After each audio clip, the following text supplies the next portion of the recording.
자, 사람은 누구나 다 살아가는 방식이 있습니다. 누구나 다 천차만별이고 또 여러 인생과 삶이 있습니다.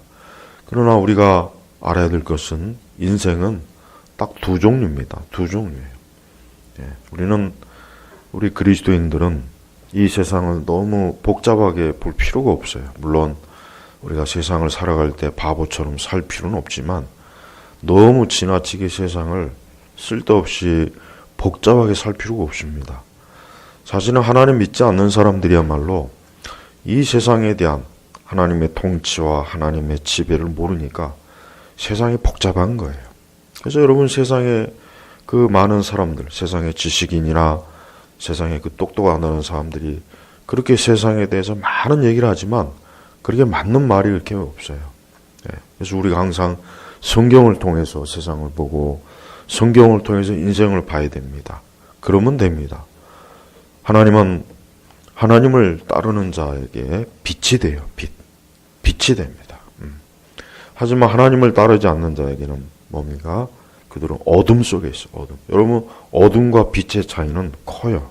다 알죠? 어둠 속에 있으면 아무것도 보이지도 않고 잡히지도 않고 방향을 알 수도 없고 어떻게 할 수가 없어요. 어둠이 그래서 안 좋은 거예요. 하지만 빛에 있으면 어때요? 빛은 환하고 그 빛은 공허하지가 않습니다. 그래서 하나님께서는 이 빛 되신 분이에요. 빛 되신. 우리가 예수님을 믿고 하나님의 자녀가 되면 우리가 빛 가운데, 우리가 빛의 자녀이고 우리가 빛 가운데 거하는 거예요. 그러니 얼마나 이 어둠에 속한 하나님 믿지 않는 자들과는 하늘과 땅 차이죠. 그들은 어둠 속에 있기 때문에 아무것도 볼 수도 없고 깨닫지도 못하고 알지도 못하고 계속해서 헤매요. 그냥 인생 자체가 헤매는 거예요. 하지만 우리 성도들은 빛 대신 주님과 함께하기 때문에 우리 성도들은 헤매지 않습니다. 우리 그리스도인들, 교회를 다니면서도 뭔가 삶에 방향 감각이 없는 분들은 그거는 좀 생각을 해봐야 돼요. 내가 참으로 빛 대신 예수님과 함께하고 있는가? 빛 대신 예수님을 진짜 따라가고 있는가? 빛 대신 예수님에게 순종하고 있는지 한번 심각하게 생각해야 됩니다. 예수님을 믿으면 절대 방황하지 않습니다. 예수 그리스도를 믿으면서 방황한다면 그건 잘못된 거예요. 만약에 그렇다면 기독교 자체가 잘못된 거예요. 하지만 그럴 리가 없습니다. 우리는 예수님은 빛 되신 분이고 예수님을 믿고 따르는 자에게 빛이 되으시는 분입니다. 예수님은 또한 오늘 말씀처럼 그분께서 시험을 받아 고난을 당하셨으므로 시험 받는 자들을 능히 도와줄 수 있다. 여기서 시험이라고 하는 건 뭡니까? 우선 예수님이 받은 시험이 뭡니까? 예수님의 그 공생애를 여러분들이 한번 쭉 생각해 보십시오. 예수님은 정말 태어나는 예수님 예수님께서 인성을 입으신 것 자체가 시험이에요. 그죠? 예수님께서 인성을 입으신 것 자체가 시험입니다. 하나님의 아들이 인성을 입었다는 게 여러분 생각해 보십시오. 이게 쉽게 사실 이해될 수 있는 문제가 아니에요. 어떻게 하나님의 아들이, 어떻게 신적인 존재가 인성을 사람과 같이 되셨을까? 어떻게 그분이 하나님이시면서 사람으로서 이 땅에 오셔서 그분이 우리와 똑같은 혈과 육을 가지고 이 땅에서 먹고 마시고 잠을 자고 심지어 일하시고 그것뿐이겠습니까? 그분이 또 많은 고난을 당했어요. 그러니까 예수님의 공생애 자체가 시험이에요. 하여튼 처음부터 끝까지 시험. 예수님께서 그 마리아의 태 속에 있을 때 벌써 예수님을 죽이려고 마귀가 예수님을 죽이려고 예수님을 쫓아다녔잖아요. 끝까지 예수님의 공생애를 보면 이 마귀가 어떻게 하면은 예수님을 실족시킬까, 예수님을 무너뜨릴까, 끌어내릴까. 아주 마귀는 얼마나 많은 시험을 예수님에게 했는지 모릅니다. 그러나 단 한 번도 예수님은 마귀의 시험에 무너지질 않았어요. 단 한 번도 예수님의 시험에 무너지지 않았습니다. 그렇다고 해서 예수님의 시험 받은 게 별거 아닌가? 아니죠. 우리는 잘 압니다. 예수님이 받은 시험이 얼마나 우리로서는 감당이 안 됩니다. 우리는 예수님과 같은 시험을 우리는 단 한 번도 감당할 수가 없어요. 못해요. 우리는 감당이 안 됩니다. 그러나 예수님은 그 모든 걸 감당하셨어요. 많은 고난도 핍박도, 그분이 당한 고난은 너무 심각해요. 너무. 그래서 예수님은 슬픔의 사람이에요. 고난의 종이에요. 그래서 전에도 얘기했죠. 성경에 예수님이 웃으셨다는 말씀이 없잖아요. 예수님이 우셨다. 예수님이 우셨다는 말씀은 있어요. 하지만 예수님이 웃었다. 예수님이 밝게 우셨다. 이런 말씀이 없어요. 그렇다고 예수님이 무슨 우울증 환자일까? 예수님이 이거 혹시라도 그분이 좀 감정 기복이 심한 우울증 환자인가? 아니에요. 예수님은 누구보다도 인생이 얼마나 고통인지를 잘 압니다. 자, 우리는 히브리서 1장 15절 보면은 여기 이런 말씀이 있어요. 2장 15절에 보면은 이런 말씀이 있습니다. 또한 죽음이 두려워서 평생 매여 있는 종들을 해방하시려는 것이다. 또한 죽음이 두려워서, 그리고 그 14절 앞절에는 자녀들은 피와 살을 함께 나눈 사람들이기 때문에 그분 자신도 마찬가지로 피와 살을 가지셨다. 이는 사망을 통해 사망의 권세를 가진 자 곧 마귀를 멸하시는 것이며 하면서 또한 죽음이 두려워서 평생 매여 있는 종들을 해방하시려는 것이다. 그러니까 예수님께서는 인생들을 그러니까 사람이 어떠한 존재인지를 아는 거예요. 우리는 알아야 돼요.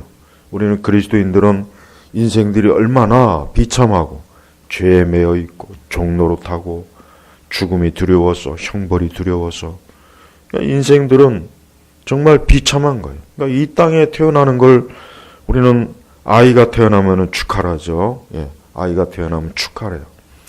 하지만 곰곰이 생각해봐요. 그 아이가 앞으로 살아갈 인생이 매일매일 그 아이에게 행복한 날이요, 기쁨의 날이요, 매일매일 그 아이에게 좋은 날이겠습니까? 아니죠. 아닙니다.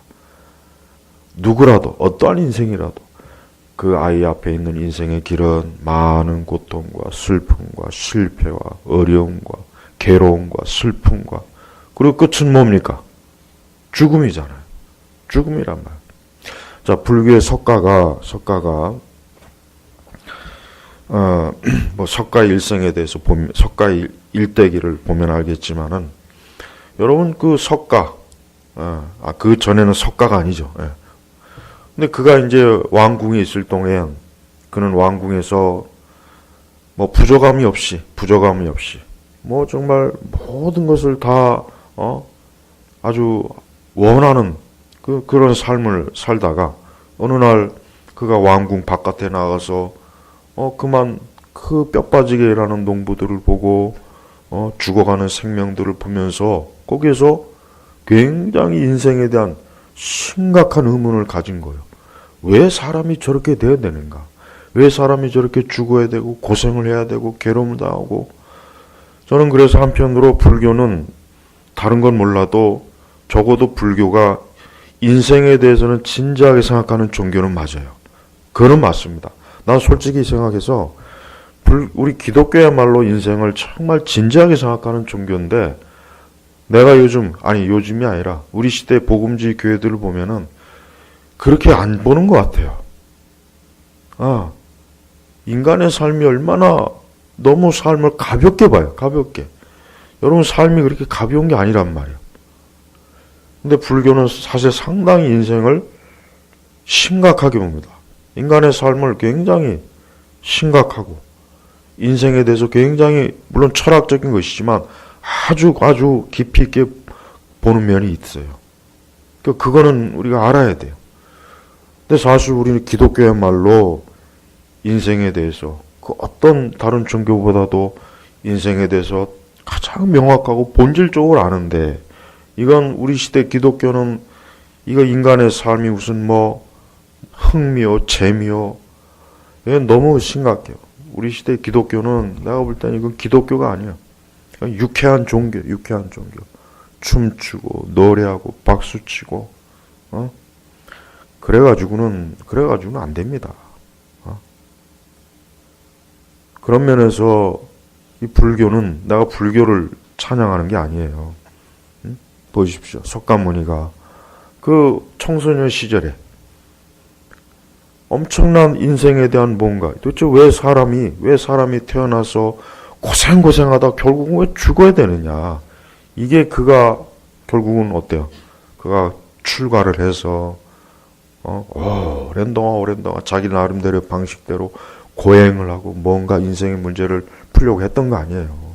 그러니까 지금 그게 불교는 바로 그겁니다. 그거. 여러분, 기독교는 불교에 답을 줄 수 있는 종교입니다.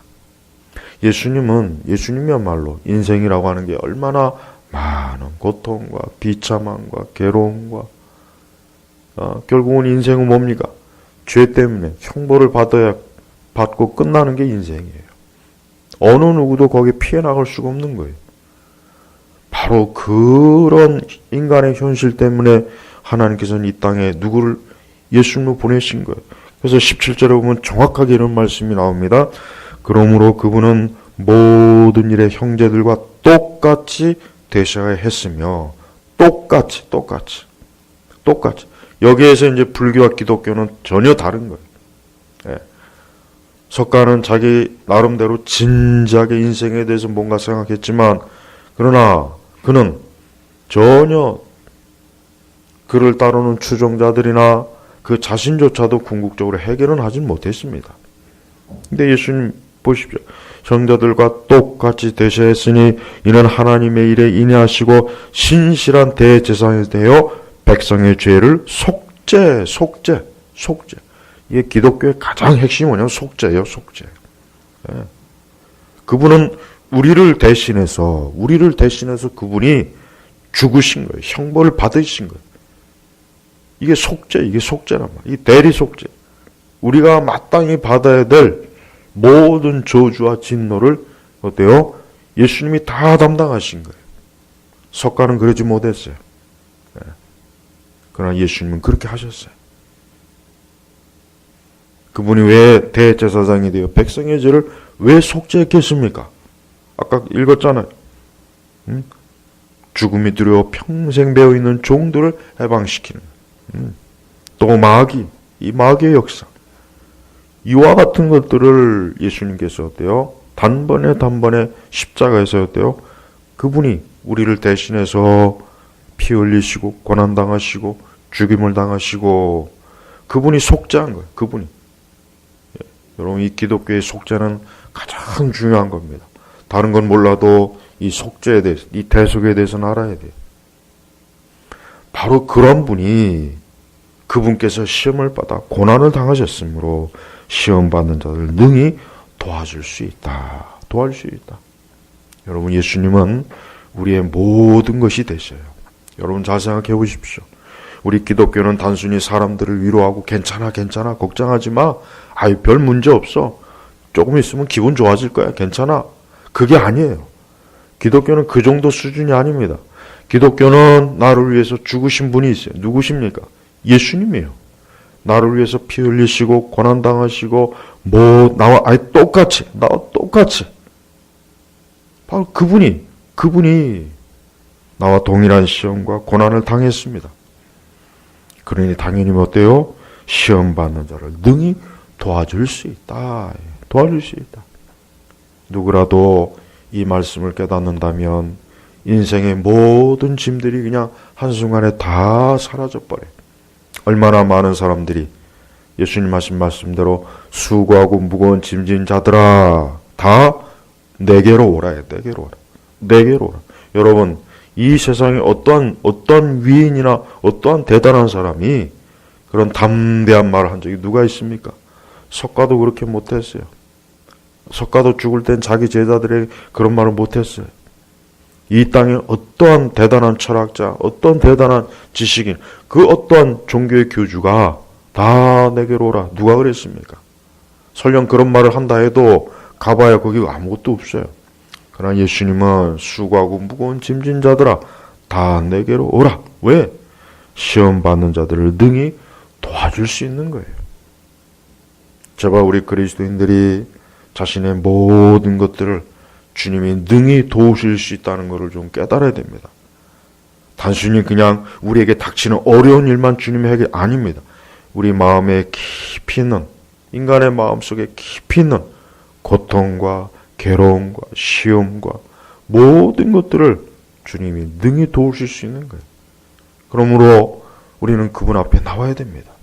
우리는 그분 앞에 나와서 오늘 이 말씀처럼 시험 받는 자들을 능히 도와줄 수 있다고 했으니까 주여 나를 도우소서, 내 인생을 도우소서, 내 삶의 모든 이 죄로 인해서, 마귀로 인해서, 본성의 타락과 죄성으로 인해서 뒤틀리고 꼬인 내 삶을 주님이 도우소서, 도우소서. 이게 유일한 길입니다. 이게 인생의 유일한 해방구요, 탈출구요. 다른 곳은 아무리 가봐야 가면 갈수록 어둠이에요, 어둠이요.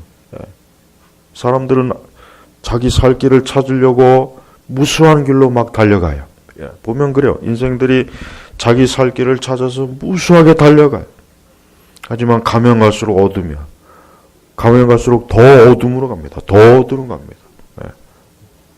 빛 대신 예수님에게서 멀어져서 좋을 게 하나도 없어요.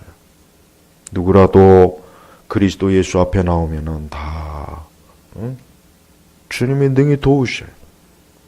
그냥 약간 도와주시는 게 아니에요. 뭐 물질적으로 그 정도를 얘기하는 게 아니에요. 내 모든 것들을 주님이, 나의 모든 수고하고 무거운 짐을 주님이 능히 다 맡아주시는 거, 다 맡아주시는 거. 그러니까 기도는 뭡니까? 바로 이 말씀처럼 시험 받는 자들을 능히 도와줄 수 있으니까 예수님에게 가서 도움을 구하는 거예요. 도움을 구하는 거예요. 얼마나 좋습니까? 우리는 다른 데 가서 도움을 구할 수 없어요.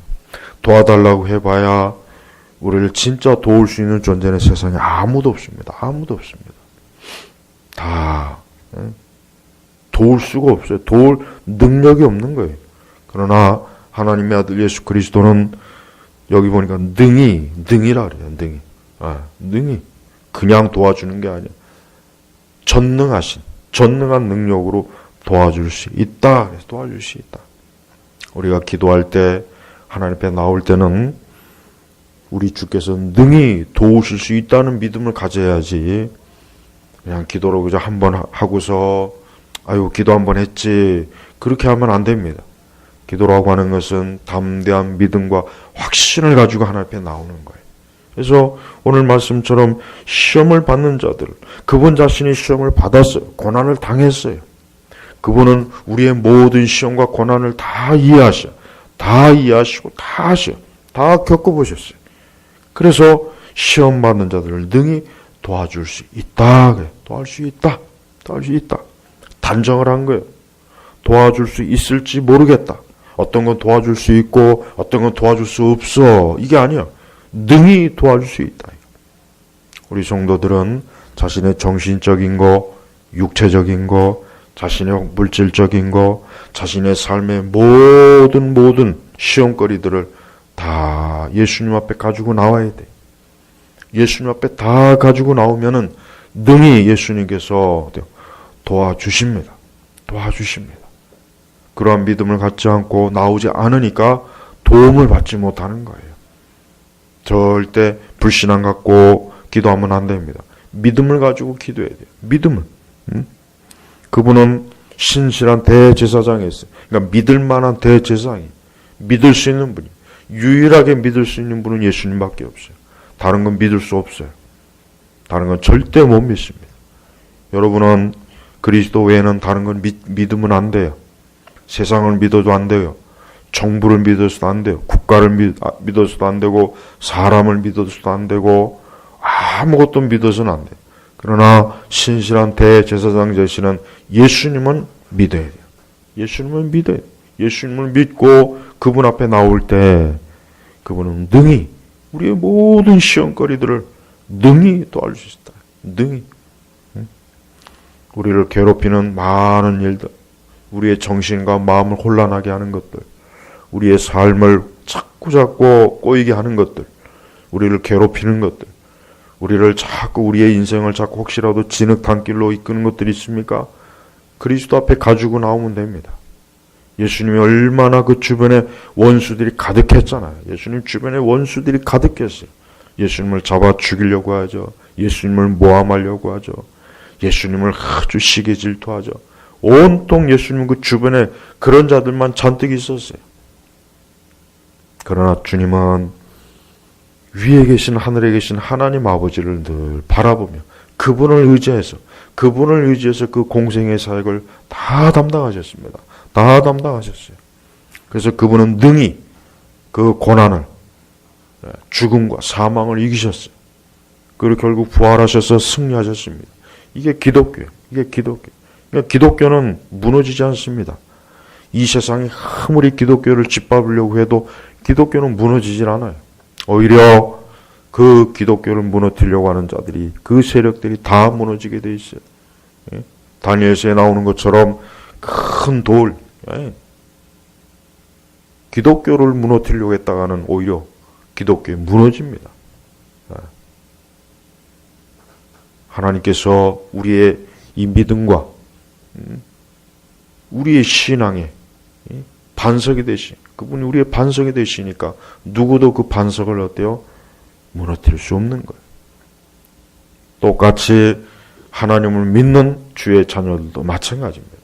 우리 그리스도인들도 마찬가지입니다. 아무리 세상과 원수 마귀와 악이 우리 성도들을 무너뜨리려고 해도 무너지질 않습니다. 우리 주님께서, 대제사장이신 주님께서 우리를 위해서 이미 든든히 그분이 우리를 대신해서 속죄를 해주셨기 때문에 우리는 더 이상 죄와 사망과 저주에 매여있질 않은 거예요. 매여있질 않은 거예요. 제발 여러분이 하나님 앞에 나와 기도할 때는 무엇보다도 기도할 때는 나를 위해서 속죄하신 예수님을 깊이 생각하십시오. 거기에 기도의 비밀이 있는 거예요. 기도는 내 어떤 정성이나 노력이 아닙니다. 기도는 무슨 옛날 할머니들이 집 뒤에서 정화수 떼어놓고 정성을 비는 게 아니에요. 그게 아닙니다. 기도는 뭡니까? 신실한 대제사장 되신 그리스도께서 나를 위해서 그분이 속죄하셨기 때문에 나도 그분 앞에 담대히 나가서 그분에게 어떠한 일이라도 그분에게 도움을 구할 수 있다는, 이게 바로 기도입니다. 그래서 기독교의 기도는 달라요.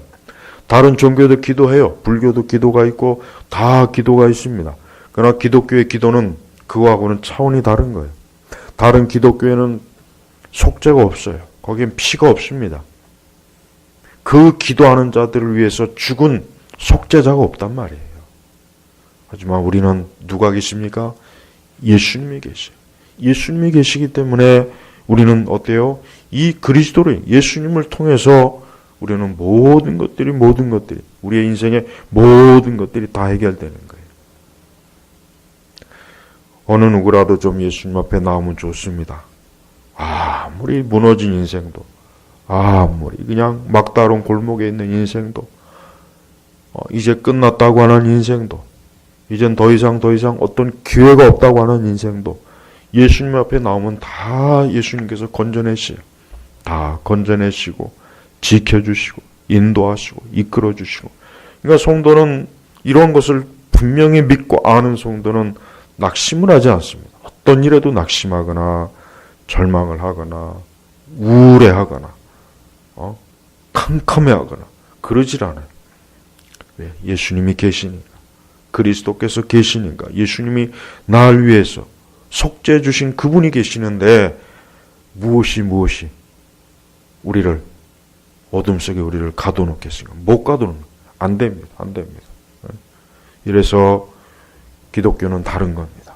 세상에 많은 종교가 있고 세상에 또 많은 종교적 형태의 많은 것들이 있지만 그거는 잠깐 일시적으로 사람들에게 위로를 주고 위안을 줄 뿐이지 근본적인 건 해결이 안 돼요. 죄의 문제 해결 안 되죠. 죽음의 문제 해결 안 되죠. 마귀의 문제 해결 안 되죠. 하나도 해결 안 됩니다. 하지만 우리 기독교는 뭡니까? 예수 그리스도에 의하여 그 모든 것들이 다 해결됐어요. 다 해결된 거예요. 그래서 우리는 그리스도 앞에 나와서 우리가 기도할 때 우리의 기도가 확신 있는 기도예요. 능력 있는 기도예요. 응답받는 기도예요. 이것이 역사하는 기도라는 것을 우리 스스로가 알면서 기도하는 겁니다. 알면서. 그런 믿음을 가지고 우리는 기도하는 거예요. 오늘 우리는 거룩한 보좌 앞에 나왔습니다. 오늘 이 말씀을 의지해서 시험 받는 자들을 능히 도와줄 수 있다 그랬어요. 능히 도와줄 수 있다. 네. 우리가 필요로 하는 도움이 뭡니까? 그것이 어떤 것인지 주님은 다 도와줄 수 있는 거예요. 다 도와줘요. 네. 이 말씀을 그대로 믿어야 돼요. 이 말씀은 확신 있는 말씀이에요. 약속의 말씀이에요. 이 말씀은 하나님께서 보증하신 거예요. 하나님 그리스도의 피로 보증된 말씀이기 때문에 우리는 기도할 때 담대하게 나를 능히 도와주시는 하나님 앞에 내가 오늘 나왔으니 내가 그분에게 오늘도 기도하리라. 그분에게 구하리라. 그분을 의지하리라. 그분의 인도하심을 받으리라. 이 믿음을 가지고 우리는 이 기도를 하는 것입니다. 기도야말로 우리 성도들에겐 가장 좋은 거예요. 언제든지 왕 앞에 나와서 왕중 왕 되신 예수 앞에 나와서 주여 왕이시여 왕중 왕 되신 주여 나는 이러한 도움이 필요합니다. 오늘 내 생명을 건져주십시오. 오늘 내 삶을 인도하십시오. 오늘 나를 지도해 주시고 나의 어둠을 벗겨주시고 나의 죽음과 사망을 벗겨주십시오. 나를 광명으로 인도하십시오. 이 기도가 얼마나 좋은 기도입니까? 여러분 평생토록 기도하십시오. 평생토록 기도할 때 거기에 하나님께서 놀랍게 역사하시고 축복하시고 함께하시고 거기에 부족함이 없어요.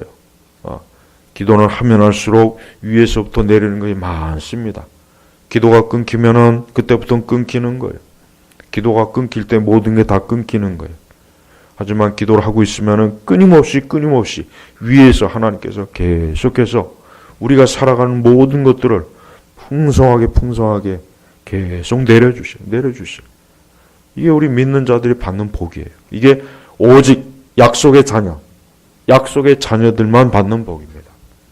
하지만 믿지 않는 저 불신자들은 얻는 게 없습니다. 저들은 얻는 게 없어요. 저들은 자기 스스로 죽도록 살아야 돼. 죽도록 겨우겨우 사는 거예요. 겨우겨우. 그 끝은 또 뭡니까? 죽음이에요. 아무것도 없어요. 허무해요. 공허해요. 그러니까 인생이라고 하는 것이 그 끝이 어떠한지 그게 제일 중요한 겁니다.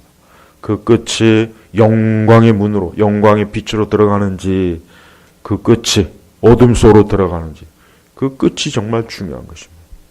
우리 성도들은 기도할 때마다 그 영광의 그 문을 바라보면서 그분 앞에 그분의 보좌 앞에 그 문으로 지금 나아간다는 것을 믿으십시오.